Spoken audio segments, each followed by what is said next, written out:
you could run across the situation of a farm that has irrigation. So I'm going to show you what to do in the case that you have a farm with irrigation. Suppose that this farm, 4545, that we've been working on, has irrigation. We first need to estimate a 13 through 17 historical irrigated percentage. And there are a few ways to do that. If you've had irrigation and it's been the same percent irrigation in that time range, you may just want to say 50%. It's been irrigated 50% of the time. If the math is easy enough, you can do that. And the same may have been for soybeans. Maybe wheat has been done in dry land all the time, or you can just enter your own estimation there. Or you could just leave this as it is in 0 and go to this irrigation worksheet. By clicking there, you're going to be taken to this second tab. You also can switch from tab to tab by just clicking down there. And you will have to fill in this, these tables. This will all be empty when you first open it. And I've already filled in this information. I'm assuming that this person has 80 acres of irrigation or irrigated land and 20 acres of non-irrigated land, and that he grows soybean and corn there. And he grew corn in 2013, 15, and 17, and beans in 14 and 16. And that, of course, his yields are higher in the irrigated land and lower in the dry land, both for soybeans and for corn. And so this calculates those percent irrigation, these percentages of irrigated land that we were just trying to come up with right here.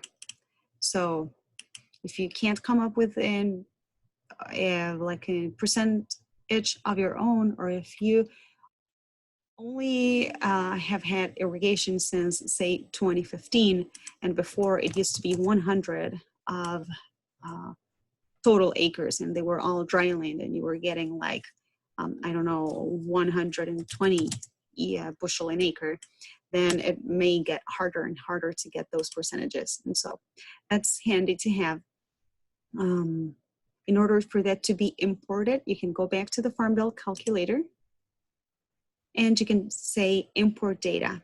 And so it's gonna populate those numbers that appeared here and here.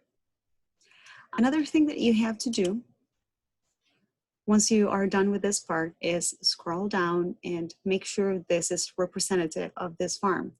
The numbers that are pre-populated here are the ones that we had been using before for this farm that didn't have any irrigation. So now we need to make sure that those yields are these yields. These yields are weighted by the amount of irrigated and non-irrigated acres. So you're going to want to copy this you can do that by doing Control-C on your keyboard, or right-clicking and saying copy there.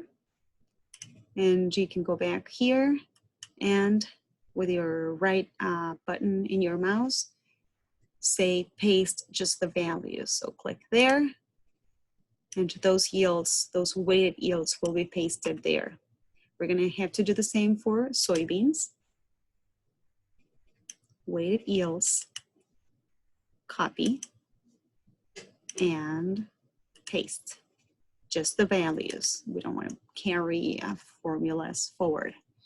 Okay, and we are assuming the wheat was all done in dry land, so we're going to leave those alone. And then we're going to have to estimate these yields for 18, 19, and 20. The calculator does not do that for you, so you'll have to come up with a way to estimate those yields on your own.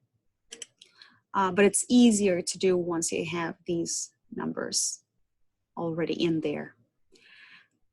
This is really these are the only differences when you have irrigated land in the calculator versus if it's a whole, an all dry land farm.